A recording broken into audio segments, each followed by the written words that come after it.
Arestadong isang sundalo at pinsan nito matapos magpaputok ng baril habang nagiinuman sa Pangasinan.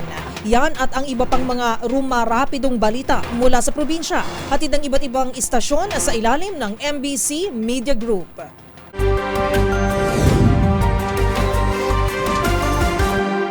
Isang sundalo at kanyang pinsang magsasaka arestado dahil sa walang habas na pagpapuputok ng baril habang naggiinuman sa Asingan, Pangasinan. Nasa kustodiya ngayon ng Asingan Police Station ang mga suspek na sila Romel Ganal, 36 anyos magsasaka, residente ng Barangay Cabalityan, at ang pinsan niya na si Army Sergeant Jojo Ganal, 36 anyos, miyembro ng AFP na nakatalaga sa 5th Military Intelligence Philippine Army, Barangay OP Gamo, Isabela, at naharap sa kaukulang kaso. Sa ulat ni Chief of Police Major Catherine Awingan, nakipag-inuman ang magpinsan sa Barangay Cabalityan alas 8:40 ng gabi at hiniram na Romel ang baril ni Sergeant Ganal at walang habas na pinaputok pataas na ikinasindak ng mga residente, kaya agad nag-report sa pulis ang mga barangay official na mabilis namang nakaresponde at naaresto ang dalawa. Nasamsam ang baril na caliber 45 government issued kay Sergeant Ganal, may 3 magasin, 36 na bala at na-recover din ang 4 na basyo at isang depormadong tingga ng nasabing baril.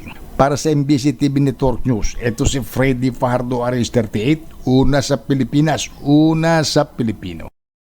Balita mula sa Davao del Norte. Pinangunahan ng 60th Infantry Mediator Battalion ang simultaneous tree growing activity sa Sitio Mundol, Barangay Gupitan, Kapalong, Purok 3, Dato Davao, Laak, at Sitio Kalimutan, San Vicente, Loreto, Agusan del Sur noong Agosto 19, 2024. Ang mga sundalo kasama ang komunidad ay nagtanim ng 2,715 na punong namumunga, kabila ang mga rambutan, durian, mangustin, nara, bakan at kalumpit. Itinatampok ng pagsisikap na ito ang pangako ng batalyon sa pangalaga sa kapaligiran at kapakanan ng komunidad. Ayon kay Second Lieutenant Desiree Bles Lucero, Acting Civil Military Operation Officer ng 60th IB, na ang nasabing aktibidad sa pagtatanim ng puno ay bahagi ng mas malawak na misyon ng 60th IB na isinusulong ang ecological balance at support sustainable development, lalo na sa mga lugar na malapit sa Pantaron Range, at ito ay isang protektadong lugar na kilala sa cultural and biological diversity at dating lugar na malakas ang New People's Army o NPA. Ang aktibidad ay ipagtulungan sa local government unit ng Kapalong at tumanggap ng malakas na suporta mula sa pamahalaang panlalawigan ng Davao del Norte, mga ahensya ng gobyerno, Fraternal Order of Eagles Club Association Chapter, mga kabataan at Kalinaw SEMR. Para sa MBC TV Network News, ito si June Suter, una sa Pilipinas, una sa Pilipino.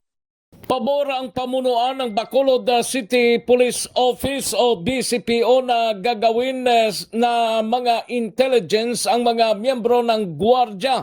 Ayon kay OIC BCPO Director Colonel Joresty Coronica, pwede magiging intel ang mga security guards dahil vigilante ang mga ito sa kanilang nasakupan.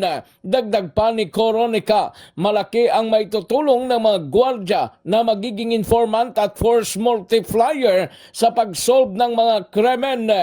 Ang mga security guards nakapagbigay na ng informasyon at makakatulong hinggil sa mga nangyayaring krimen sa mga otoridad. Para sa MBC TV Network News, ito si Rex Cantong, una sa Pilipinas, una sa Pilipino.